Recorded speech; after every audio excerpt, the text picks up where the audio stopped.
Un congrès pour parler de l'amélioration des conditions de vie et de travail des transporteurs de la sous-région.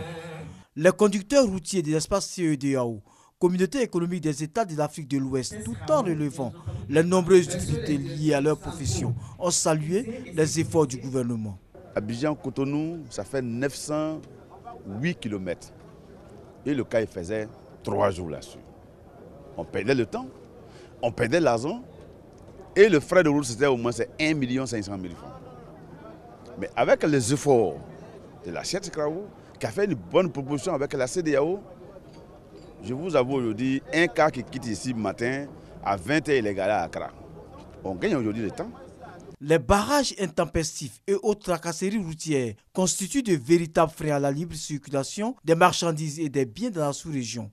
Des dispositions existent désormais en amont pour assurer la fluidité routière. Nous apportons la technicité.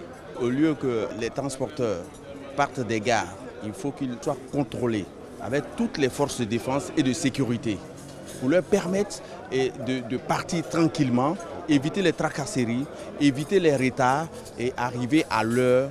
Les professionnels du secteur du transport et la représentante du ministre des Transports ont salué l'union de tous les syndicats de conducteurs de l'espace CEDEAO. Lorsque ce secteur-là envisage de s'organiser, de mettre en place des systèmes qui permettent donc de prendre conscience et d'aller vers la professionnalisation, nous ne pouvons qu'être heureux. Et ce qui cadre vraiment avec la vision de nos gouvernements et la vision d'intégration qui est en ce moment exprimée par les États d'Afrique de l'Ouest. Sans organisation, il n'y a pas d'ordre. On a besoin d'ordre dans le secteur du transport. Et vous savez ce qui se passe dans tous les pays du monde. Il faut s'organiser, il faut moderniser, il faut pouvoir donner satisfaction à la consommation. La Confédération des syndicats des conducteurs routiers de l'Afrique de l'Ouest a profité de ce deuxième congrès pour renouveler son bureau.